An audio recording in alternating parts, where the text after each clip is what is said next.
제5장 비탄. 비탄은 우리 모두의 경험이다. 비탄 속에서는 상황이 너무 어렵게 보인다. 절대 이겨내지 못할 것으로 느끼기도 한다. 애정을 주지도 못하고 받지도 못한다. 낭비해버린 모든 세월, 같은 생각만 든다. 비탄은 슬픔과 상실을 느끼는 감정이다. 쓸쓸함이다. 무엇을 하기만 했어도 를 되뇌이는 감정이다. 후회, 버려진 느낌, 고통, 무력감, 절망, 향수, 비애, 우울, 갈망, 돌이킬 수 없는 상실, 애통, 비통, 낙심, 비관.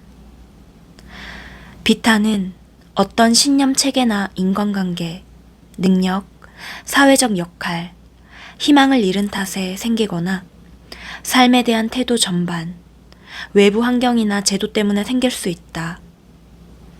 비탄은 이런 느낌이다. 이 일은 절대 극복하지 못할 거야. 너무 힘들어. 노력했지만 아무 도움이 안 돼. 고통에 상처받기 쉬운 감정이 내면에 있어서 바깥 세상을 보면 이러한 감정을 강화하고 정당화할 상처만 잔뜩 보인다. 도와줄 사람을 찾아 운다. 스스로는 상황에 대해 아무것도 할 수 없지만 다른 누군가가 자기를 위해 무언가를 해줄 수 있을지도 모른다고 느끼기 때문이다. 무의욕과는 반대다. 무의욕 상태에는 아무도 도움이 안 된다고 여긴다. 비탄 허용하기. 우리 대부분은 비탄을 억제에 품고 있다. 특히 남자들은 비탄이라는 감정을 숨긴다. 울면 남자답지 못하다는 소리를 듣기 때문이다. 사람들은 대부분 자기가 억제한 비탄의 양에 두려움을 느낀다. 넘쳐나는 비탄에 압도당할까봐 겁을 잔뜩 먹는다. 한번 울기 시작하면 절대 못 그칠 거야. 세상에 비탄이 가득해. 나도, 가족도, 친구들도 인생에 비탄이 가득해. 이루 말할 수 없는 삶의 비극이여. 그 모든 실망, 박살난 희망이여. 억제한 비탄은 시민성 신체 질환과 기타 건강 문제의 원인이 될 때가 많다.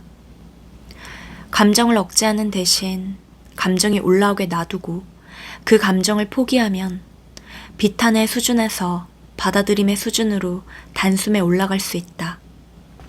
어떤 상실에 대한 비탄이 계속되는 것은 상실을 받아들이지 않으려고 저항하면서 비탄만 쏟아지도록 놓아두기 때문이다. 어떤 감정이 지속되는 것은 감정을 포기하지 않으려고 저항하기 때문이다. 그래서 운다고 되나? 라는 말이 있다. 비탄을 해결할 수 있다는 사실을 받아들이면 이미 자부심 수준으로 올라간 것이다. 그러면 할 수 있다, 해결할 수 있다는 감정에 힘입어 용기로 올라간다. 마음속 감정을 즉시에 놓아버릴 용기가 있으면 그 힘으로 받아들임의 수준에 도달하고 최종적으로는 평화의 수준에 이른다. 오랫동안 붙잡고 있던 비탄을 충분히 놓아버리고 나면 얼굴 표정이 바뀐 것을 친구와 가족이 알아본다. 발걸음도 가벼워지고 젊어 보인다. 비탄에는 시한이 있다는 사실에서 그것을 직시할 용기와 자발성을 얻을 수 있다. 비탄의 감정에 저항하지 않고 완전히 항복하면 10분에서 20분쯤 지나면 감정이 줄어들어 없어진다. 그 후 감정이 멎어 있는 시간은 일정하지 않다. 비탄이 생길 때마다 계속 항복하면 결국에는 비탄이 없어진다. 완전하게 감정을 경험하도록 자신을 놓아두는 것이 전부다. 비탄의 압도를 10분에서 20분 동안 견디기만 하면 된다. 그러면 어느 결에 비탄이 사라진다. 비탄에 저항하면 비탄은 이어지고 또 이어진다. 억제한 비탄은 수년을 갈 수도 있다. 비탄을 직시할 때는 스스로 비탄에 빠지는 것 자체가 창피하고 쑥스럽다는 점을 인정하고 놓아버려야 한다. 남자들이 특히 그렇다. 감정에 대한 두려움을 포기해야 하고 넘쳐나는 감정에 압도당할 것에 대한 두려움을 포기해야 한다. 감정에 대한 저항을 놓아버리면 감정을 빨리 통과할 수 있다는 점을 알면 도움이 된다.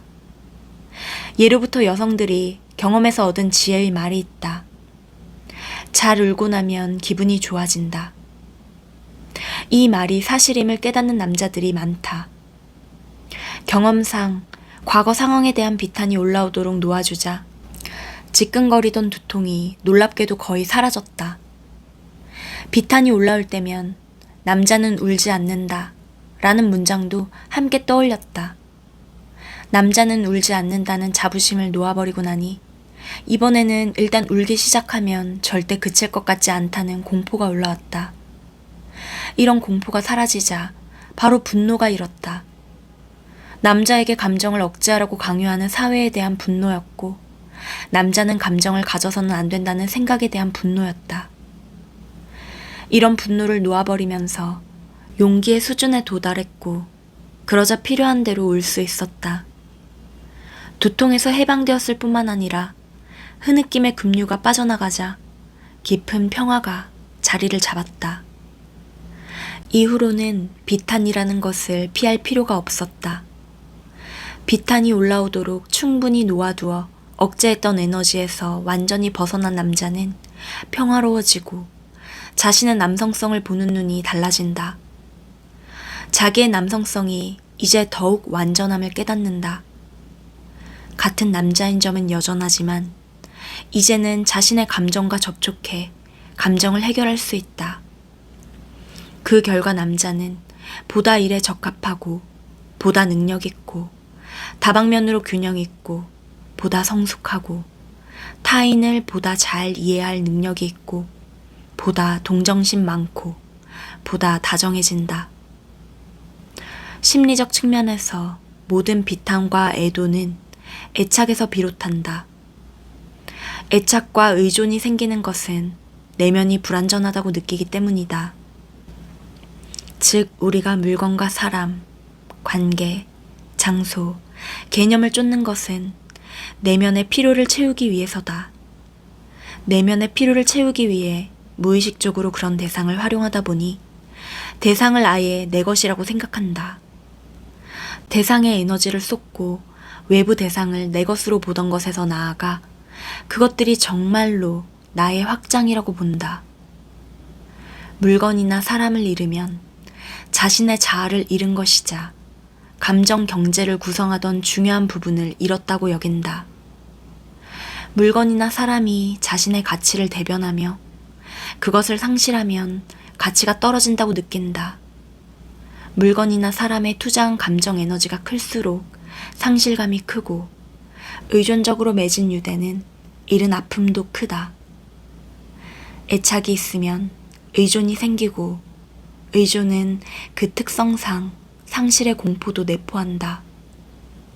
사람마다 내면에는 아이와 부모, 어른이 있다. 그래서 비탄이 올라올 때 이렇게 자문하면 좋다. 나의 내면에 있는 아이와 부모, 어른 중 어느 것이 이 감정을 일으키고 있을까? 예를 들어 내면의 아이는 사랑하는 애완견에게 무슨 일이 생길 것 같아 겁이 나서 무슨 일이 생기면 견딜 수 있을까?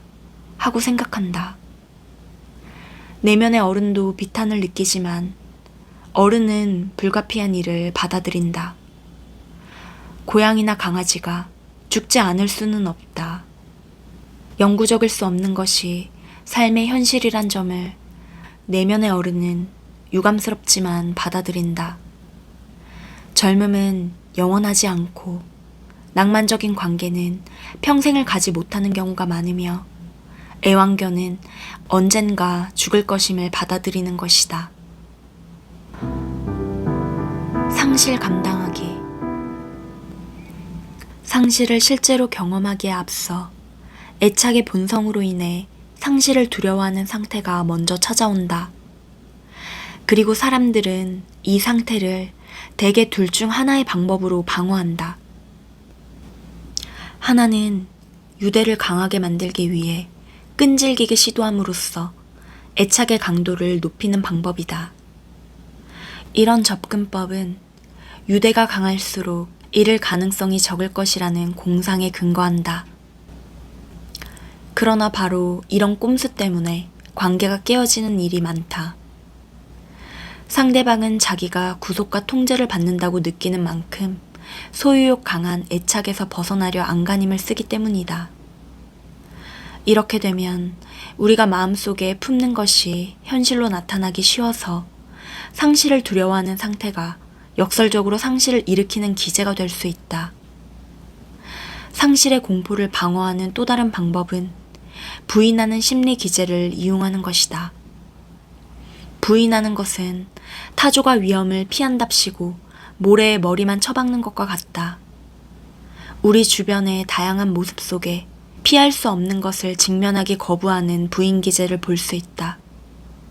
사랑에 온갖 경고 표시가 있지만 고개를 들어 제대로 보지 않는다. 이런 식으로 실직 위기에 놓인 사람은 자신이 일자리를 잃을 것이라 생각하지 못하기 쉽고, 이혼 위기에 놓인 부부는 적절한 행동을 취하지 못한다. 심각한 병이 있는 사람은 갖은 증상을 무시하며 치료받기를 회피한다. 정치인은 사회 문제를 보지 못하고 그저 문제가 없어질 것이라는 기대만 한다. 나라 전체가 존립이 위태로운 상태를 알아채지 못한다. 운전자는 엔진 오작동으로 인한 불길한 경고 신호를 무시한다. 이런 식으로 우리 모두는 저마다 다가올 문제가 주는 경고 신호에 주의하지 않았다가 후회한 적이 있다. 상실의 공포를 해결하려면 자신의 삶 속에서 타인이나 물건이 갖는 용도를 잘 살펴보아야 한다. 어떠한 감정상 필요를 충족시키는 데 쓰일까? 특정 물건이나 사람을 잃는다면 어떤 감정이 생길까? 상실이 예상될 때 상실감과 관련된 다양한 공포를 해결하는 길은 공포가 나타내는 감정 복합체를 해체한 다음 낱낱이 감정 요소를 놓아버리는 것이다. 예를 들어 여러 해 동안 정든 애완견이 있다고 하자. 이 녀석은 분명 갈수록 늙는다. 그렇지만 녀석이 늙는다고 생각하기 싫다. 언젠가는 죽는다고 생각하면 마음이 편치 않아 생각 자체를 피한다. 자신의 이런 모습을 발견하고 이런 감정이 경고 신호임을 깨닫는다. 또한 자신의 감정이 처한 상황을 스스로 외면하고 있음을 깨닫는다. 그래서 이렇게 자문한다. 내 삶에서 개는 어떤 의미일까? 녀석은 감정면에서 어떤 봉사를 할까? 사랑, 동료애, 헌신, 재미, 기분 전환. 개를 잃으면 이런 감정상의 필요가 채워지지 않을까? 이런 점을 잘 살펴보면서 공포의 일부를 인정하고 포기할 수 있다. 공포를 놓아버리고 나면 부인 기제에 빠져 녀석이 영원히 살 것처럼 자신에게 둘러댈 필요가 없다. 비탄이나 애도에 따르는 또 다른 감정은 분노다. 소중한 것을 잃으면 격노하는 감정이 빈번하게 생겨 이 감정을 세상이나 사회 사람들에게 투사하기도 하고, 우주가 어떤 곳인지는 신에게 달렸다는 생각에 결국에는 신에게 투사하기도 한다. 삶 속의 만남이나 소유물은 그리 오래가는 것이 아니라는 점을 받아들이기를 거부하는 데서 분노가 나온다. 우리에게 딸려있는 것 중 가장 크다고 할 수 있는 육체조차도 결국에는 포기해야 하는 것임을 모두가 알고 있다. 사람들은 어떤 것이 자신에게 중요하거나 익숙하면 이것이 자기에게 영원히 딸려있을 것처럼 느낀다. 따라서 이런 착각을 위협받으면 분노와 분개, 자기연민이 생기는데, 이런 감정으로 인해 억울함이 오래갈 수 있다. 세상 돌아가는 방식을 바꾸고 싶지만 바꾸지 못하는 데서 오는 것이 무력한 경로다. 존재의 이러한 실상과 직면하면 중요한 것을 잃었을 때 각자의 철학적 입장이 바뀐다. 한 번의 중요한 상실로 모든 애착과 관계의 본성을 깨우칠 수도 있지만 모든 관계는 오래가지 않는다는 명백한 사실을 다시 부인하고 상실을 보상받기 위해 기존 유대를 맹렬하게 강화하기도 한다. 한편 피할 수 없는 상실을 부인하려고 끝까지 조종을 시도하기도 한다. 착각 속에서 마음은 상실을 피하기 위해 전술을 개발하려 든다. 이 전술은 더 착하거나 더 열심히 일하거나 더 정직하거나 더 인내하거나 더 충직하려는 모습으로 나타나기도 한다. 종교를 가진 사람들의 경우는 약속과 협상으로 신을 조종하려는 모습으로 나타날 수도 있다. 인간관계에서는 과도하게 보상하려는 행동으로 나타나기도 한다. 결별을 막으려는 노력으로 배우자에게 잘해주고 다정하게 굴고 배려하기도 한다. 무신경하던 남편이 문제의 근본 원인을 알아보는 대신 갑자기 선물과 꽃을 사들고 귀가하기 시작한다. 부인에 실패하고 조종이 먹히질 않고 두려움을 겪고 나면 암울함 자체, 즉 애도와 비탄이 빠지는 과정이 실제로 일어난다. 놓아버리는 과정을 통하면 이 모든 감정 단계를 훨씬 빠르게 통과할 수 있다. 이 과정에서는 불가피한 비탄을 항복하고 자발적으로 저항을 놓아버려 과정이 스스로 지나가 끝이 나도록 놓아둔다. 또한 비탄에 대한 저항을 놓아버리겠다고 결정할 수 있다. 부인하고 저항하는 대신 대뜸 뛰어들어 극복한다. 애견을 잃거나 관계를 잃은 일에 대해 잘 우는 것이다. 비탄의 감정은 항상 다양한 죄책감과 결부된다. 상실은 벌을 받은 것이라거나 마음가짐이나 행동이 달랐으면 그런 일을 미리 막았을 거라는 착각에서 비롯된다. 죄책감을 포기하지 않으면 죄책감은 분노를 되살리는 연료를 공급한다. 분노를 인정해 포기하지 않으면 분노는 원망의 형태로 주변 사람들에게 투사될 수 있다. 그러면 다른 관계로까지 투사된 분노가 또 다른 상실을 일으켜 사태를 악화시킬 수 있다. 이런 일은 부부 사이에서 아이가 죽었을 때 자주 일어난다. 아이를 잃은 부부의 이혼율이 90%에 이른다는 보도가 있다. 원망을 투사한 탓에 아이를 잃은 심각한 상실이 이혼이라는 또 다른 심각한 상실을 낳으며 악화된다. 이런 식으로 반응한 예로 40세 여성의 경우가 있다. 그녀는 뭐든 잘해주고 배려하는 남편과 함께한 20년의 결혼 생활이 매우 만족스러웠다. 그러던 중 막내 아들이 백혈병에 걸렸다. 아들이 죽자 비탄과 애통에 빠졌는데 격분 반응을 일으킨 것이 더 큰 문제였다. 격분이 증오로 나타났다. 의사들을 증오했고 병원을 증오했다.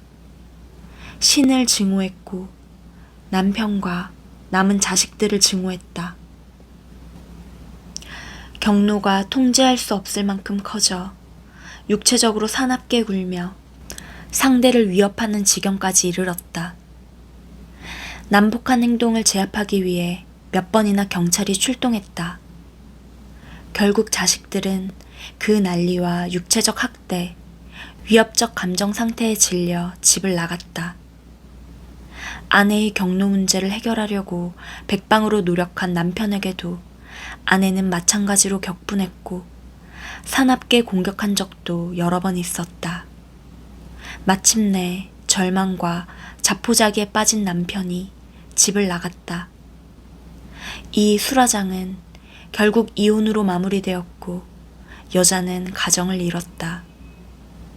이후 거의 5년이 지나서야 격분이 가라앉았고 그 시점에서 여자는 삶 전체가 망가져 처음부터 다시 새 삶을 꾸려야 했다. 부정적 감정을 모두 통과하고 항복하고 놓아버리고 나면 마침내 감정이 해소되면서 전처럼 고통을 겪지 않고 받아들일 수 있다. 받아들임은 감수와 다르다. 감수하면 여전히 이전 감정의 찌꺼기가 남아있다. 감수할 때는 실상을 인정하는 것을 주저하고 미룬다. 감수는 좋아하지는 않지만 참아야지 하는 것이다. 받아들임과 함께 실상에 대한 저항을 포기한다. 따라서 받아들임의 징후 중 한 가지는 평정이다. 받아들임과 함께 분투가 끝나고 새 삶이 시작된다. 부정적 감정에 묶여있던 에너지가 풀려나면서 그 사람의 건강한 측면이 되살아난다. 마음의 창조적 측면이 새로운 삶의 기회와 더욱 성장하고 경험할 여지를 얻을 기회를 개척하면서 새삼 살아있다는 느낌을 준다. 익명의 알코올 중독자들 모임에서 하는 평정 기도는 많은 이가 따르는 유명한 가르침이다. 신이시여, 바꿀 수 없는 것을 받아들이는 평정과 바꿀 수 있는 것을 바꾸는 용기와 그 차이를 아는 지혜를 얻게 해주소서. 애도와 상실에 딸려오는 갖가지 감정을 통과하지 못하면 각 감정이 만성 정체에 빠질 수 있다. 우울이 장기화되고 부인이 장기화되어 고인의 죽음을 사실상 부인할 수 있다. 또한 노상 죄책감에 빠져 있거나 상실에 따르는 감정 통과하기를 거부하면 비탄 반응이 길어지고 몸에도 병이 생길 수 있다. 이런 과정 이면의 기제는 뒤에서 마음과 몸의 관계를 다룰 때 설명하겠다. 포기하지 않은 감정 속에 에너지를 억제하면 그것이 뇌 분비계와 신경계에서 에너지 균형이 맞지 않는 현상으로 다시 나타나 침술 경락상의 생명 에너지 흐름에 손상을 입힌다. 이렇게 되면 여러 장기에 병이 든다. 주변에 누군가를 떠나보낸 사람들은 일반 사람들에 비해 사망률이 훨씬 높으며 특히 배우자가 죽은 사람의 경우 배우자 죽음 이후 1, 2년 사이에 높은 사망률을 기록한다는 것은 잘 알려진 사실이다. 비탄과 관련해 죄책감이 생기는 원인 중 한 가지는 사랑하는 이가 자신을 떠난 것에 대한 분노다. 의식적으로 품자니 비이성적인 것 같아 흔히 억제하는 감정이 분노다. 한편으로는 떠난 사람의 좋았던 점을 상상 속에서 더 좋게 부풀리기도 하는데 이때 두 심리의 불일치가 죄책감을 악화시킨다. 그렇게 멋진 사람에게 어찌 화를 내겠는가? 또는 신이 우주의 이반자로서 그런 비극이 일어나도록 방치한 것에 화를 내며 죄책감을 느끼기도 한다. 여러 가지 증상으로 몸이 불편한 60세 여성이 진료실에 들어왔다.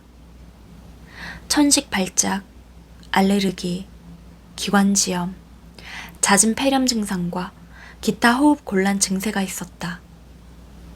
심리 치료 중에 22년 전 어머니가 돌아가셨을 때 기이하게도 아주 무덤덤했다는 이야기가 나왔다. 자신이 할 일인데도 어머니 무덤에 세울 비석을 주문하지 않았던 것도 이상한 일이었다. 이런 정보를 볼 때 그녀는 어머니에게 극도로 의존적이었으며 이 모든 의존 욕구를 채워주지 않고 떠난 어머니에 대한 애증이 있었다. 자신을 떠난 어머니에 대한 분노가 치밀었다는 죄책감과 이와 결부된 완강한 부인 상태에서 벗어나려는 데만 여러 달이 걸렸다. 어머니에 대한 분노가 마음속에서 자기 자신을 겨냥하면서 결국 분노는 병이 되어 나타났다. 그런데 이 병은 자신이 무력하니 엄마가 절실하다는 바람의 표현이기도 했다. 엄마를 잃어 울고 싶은 욕망을 억제한 것이 숨을 쉬지 못하겠다는 느낌으로 계속 나타났다. 또한 어머니에게 느끼는 사랑과 증오 때문에 자신을 미워했고, 이런 억압된 감정의 총합이 호흡기 증상과 통증 같은 시민성 육체 질환으로 나타났다. 뒤늦게나마 애통해하는 과정을 거치자 상실로 인한 비탄 반응이 표면으로 올라왔다. 그런 감정을 거치는 일에 대한 저항이 얼마나 컸는지, 그런 저항이 어떻게 육체적 증상을 일으켰는지를 이제 스스로 또렷이 인식했다. 결국 그녀는 직업훈련까지 받아 호스피스 프로그램에서 임종을 다루는 치료사가 되었다. 비탄 예방하기. 지금까지 이야기한 심리 과정의 본성상 극심한 슬픔과 상실, 그에 따른 병적 반응들은 초기에 인식하여 그 반응과 연관된 감정을 항복한다면 예방할 수 있다. 앞에서 보았듯이 모든 큰 슬픔과 상실은 애착에서 기인하며 모든 관계는 일시적이라는 점을 부인하는 데서 시작한다. 삶을 잘 살펴보고 자신이 어떤 것에 애착을 갖는지 찾아낸 다음 이렇게 자문하라.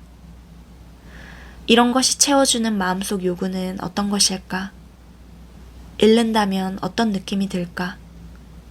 어떻게 하면 마음속 감정 생활의 균형을 맞춰 마음밖 물건이나 사람에 대한 애착의 양과 정도를 줄일 수 있을까?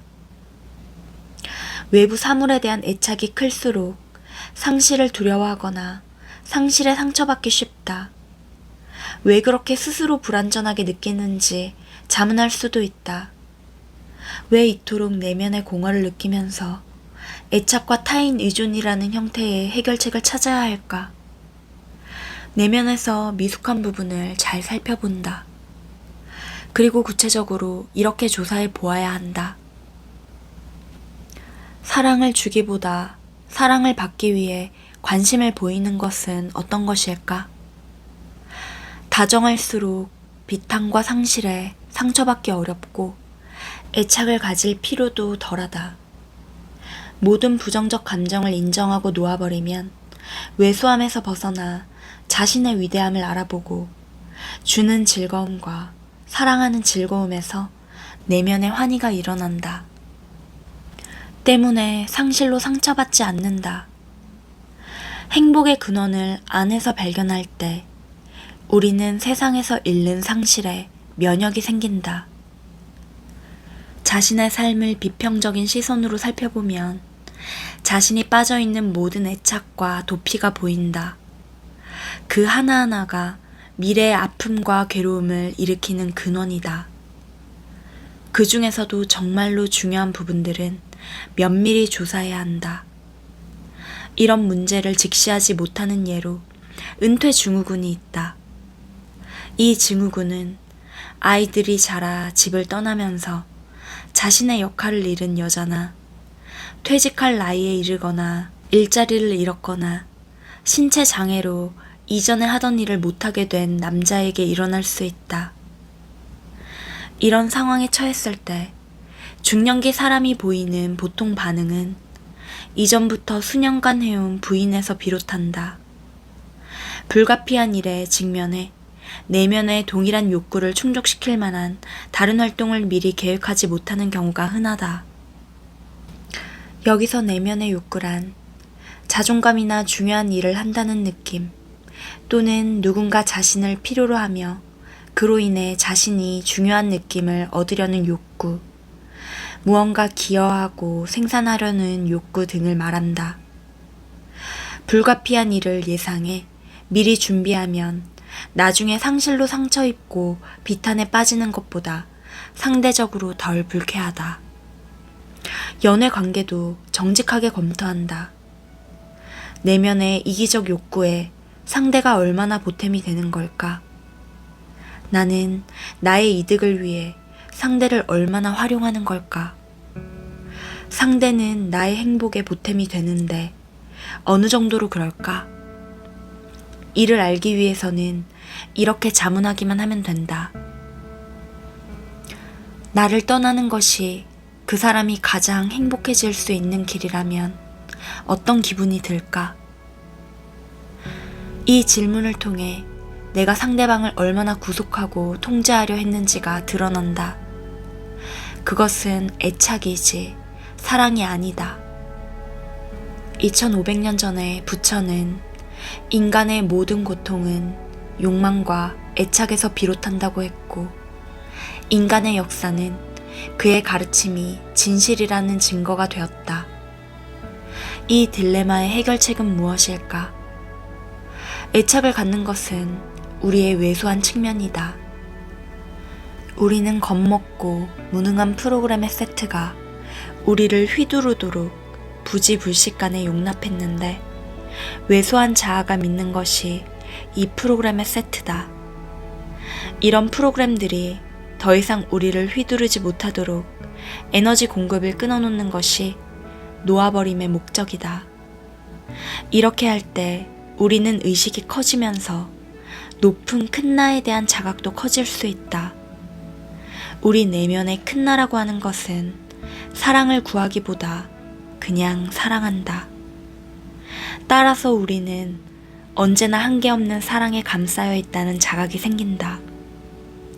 사랑은 사랑하는 사람에게 저절로 끌린다. 부정적 감정을 끊임없이 놓아버리면 현재의 고통이 치료되고 미래의 고통이 생기는 것을 막는다. 공포가 신뢰로 대체되고 신뢰와 더불어 크나큰 행복의 느낌이 온다. 개인인 작은 자아에 대한 의존을 내면의 신성인 큰 나에 대한 의존으로 대체하면 상실로 인한 비탄에 면역된다. 일시적인 작은 자아가 아니라 영원한 큰 나에서 안전을 찾는다.